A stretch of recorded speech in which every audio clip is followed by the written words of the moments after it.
Yesus, kau kebenaran yang menyelamatkanku. Kau memberikanku hidup dan pengharapan.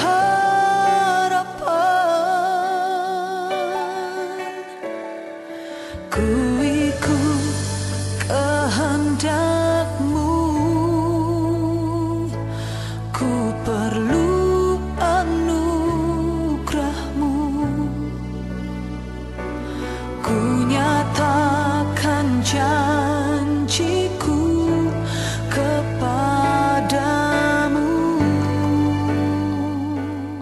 Shalom, selamat pagi Bapak Ibu dan juga saudara yang dikasihi Tuhan. Bersyukur ya kita pada pagi hari ini bisa bertemu sekalipun secara virtual untuk bersama-sama merenungkan kebenaran firman Tuhan. Nah, sebelum kita sama-sama merenungkan kebenaran firman Tuhan dan menikmati sapaan Tuhan melalui firman-Nya, mari kita bersama-sama berdoa terlebih dahulu dan doa akan saya pimpin. Mari kita bersatu di dalam doa.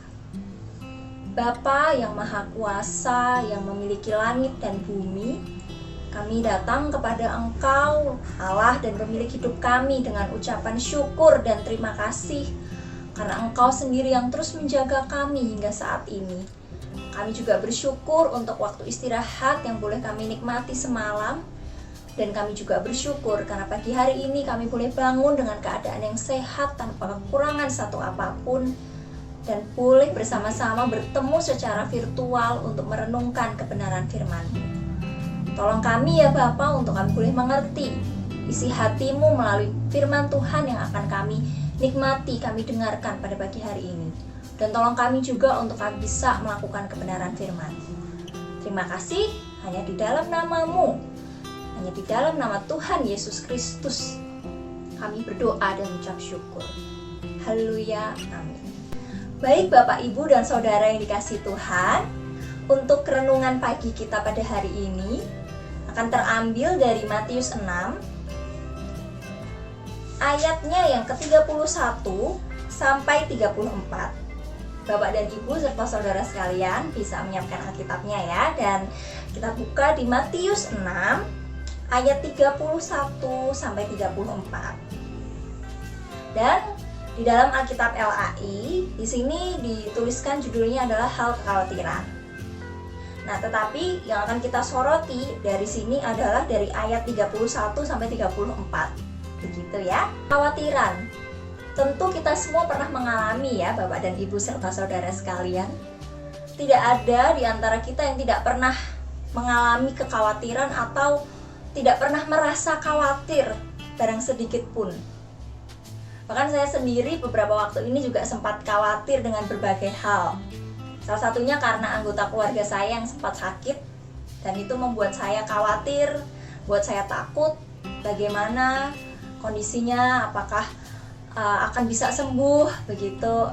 Nah, tentu kekhawatiran ini menjadi bagian dalam hidup kita yang pasti kita alami, bahkan mungkin di antara kita sering dan sedang mengalaminya ya.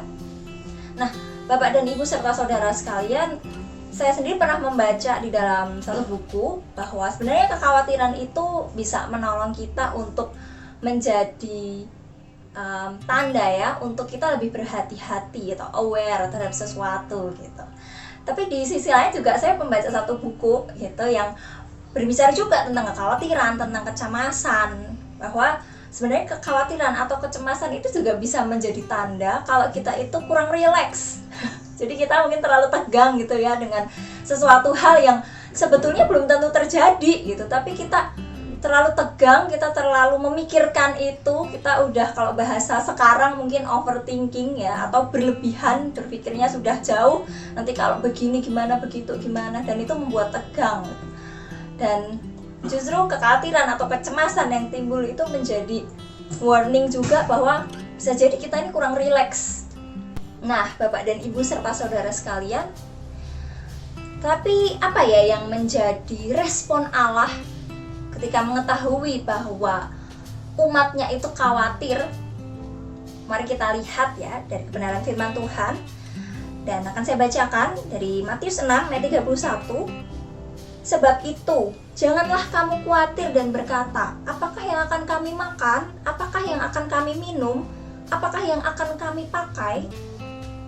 Dari sini jelas ya, Allah menyatakan, Allah berespon untuk umatnya jangan khawatir. Jangan khawatir dengan hal-hal yang itu menjadi mungkin keperluan, pergumulan ya. Kalau misalnya dalam konteks ini kan apa yang akan dimakan, diminum, apakah yang akan dipakai, itu kan juga berkaitan dengan hal-hal masa kini ya, kebutuhan-kebutuhan kita. Apalagi selama pandemi ini ya, mungkin juga khawatir juga, ada krisis ekonomi, mungkin ada keluarga-keluarga yang mengalami kesulitan ekonomi karena pandemi ini. Tapi Tuhan dengan jelas menyatakan untuk kita jangan khawatir. Kenapa? Kok Tuhan minta untuk kita jangan khawatir? Mari kita lihat di ayat 32. Semua itu dicari bangsa-bangsa yang tidak mengenal Allah. Akan tetapi Bapamu yang di surga tahu bahwa kamu memerlukan semuanya itu. Kita bisa menemukan ya alasannya ya, kenapa kok Bapak kita minta untuk kita jangan khawatir. Kenapa? Sebetulnya hal-hal yang kita khawatirkan itu juga hal-hal yang dicari oleh bangsa-bangsa yang tidak mengenal Allah. Padahal secara fakta kita tahu dan kita bisa menemukan dengan jelas di ayat 32 bahwa Bapamu yang di surga tahu bahwa kamu memerlukan semuanya itu. Ini tentunya bisa menjadi dasar yang kuat ya untuk kita tidak khawatir. Kenapa? Karena Bapa kita tahu apa yang menjadi keperluan kita. Berbeda mungkin dengan bangsa-bangsa atau orang-orang yang tidak mengenal Allah, yang tidak tahu bahwa Allah itu memelihara, Allah sanggup memelihara. Nah, sedangkan kita sebagai umat Allah, dalam fakta firman Tuhan ini kita bisa menemukan ya bahwa Allah tahu kebutuhan dan keperluan kita. Dan ini mestinya juga menjadi dasar untuk kita tidak lagi perlu khawatir, memusingkan diri kita dengan kekhawatiran-kekhawatiran yang bahkan belum tentu akan terjadi. Lalu, apa yang bisa kita lakukan sebagai umat Allah? Kalau kita tadi sudah tahu ya bahwa baik, kita tidak perlu khawatir ya, Bapa pun memerintahkan untuk kita tidak khawatir karena Dia sendiri tahu segala keperluan kita. Nah, kita lihat di ayat 33 ya. Tetapi carilah dahulu kerajaan Allah dan kebenarannya, maka semuanya itu akan ditambahkan kepadamu. Nah, inilah Bapak dan Ibu serta saudara sekalian yang mestinya menjadi bagian kita, yaitu untuk kita fokus mencari kerajaan Allah dan kebenarannya, maka semuanya itu akan ditambahkan kepada kita. Semuanya itu apa? Ya kebutuhan-kebutuhan kita. Jadi bagian kita ya sekarang fokus mencari kerajaan Allah. Apa itu kerajaan Allah? Kerajaan Allah adalah ya kebenaran firman Tuhan, ya persekutuan dengan Allah Bapa kita di dalam Tuhan Yesus Kristus tentu. Jadi mari kita bersama-sama saat ini fokus untuk mencari, mengejar kerajaan Allah itu. Jadi tidak fokus kepada kekhawatiran-kekhawatiran kita, karena kita tahu ya tadi bahwa Bapa sudah memelihara kita, Bapa tahu apa yang menjadi kebutuhan kita. Dan karena itu saat ini bagian kita adalah fokus untuk mengejar kerajaan Allah, fokus untuk mengejar kebenaran firman Tuhan, fokus untuk dekat dan melekat dengan Tuhan Yesus Kristus. Dan yang menarik di ayat yang ditutup ya, di ayat 34 ini jadi ayat penutup. Sebab itu janganlah kamu khawatir akan hari besok, karena hari besok mempunyai kesusahannya sendiri. Kesusahan sehari cukuplah untuk sehari. Kembali lagi ditutup dengan penekanan untuk jangan khawatir, bahkan terkait dengan hari esok ya.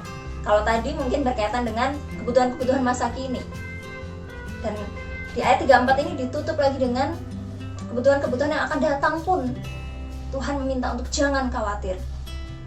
Kenapa? Kembali lagi kepada fakta firman Tuhan bahwa Bapa tahu apa yang menjadi keperluan kita. Dan karena itu, mari kita fokus untuk mengejar kerajaan Allah, mengejar kebenaran firman-Nya, bersekutu dengan Bapa.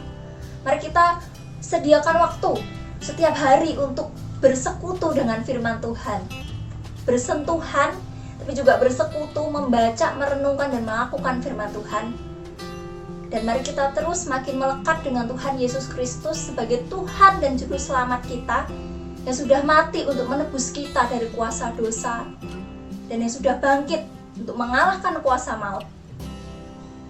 Mari kita bersama-sama fokus untuk mengejar kerajaan Allah itu, fokus untuk melekat dengan Tuhan Yesus Kristus. Karena kebutuhan-kebutuhan kita sudah aman di dalam kendali Allah, yang mengetahui dan yang bisa memenuhi kebutuhan-kebutuhan kita itu.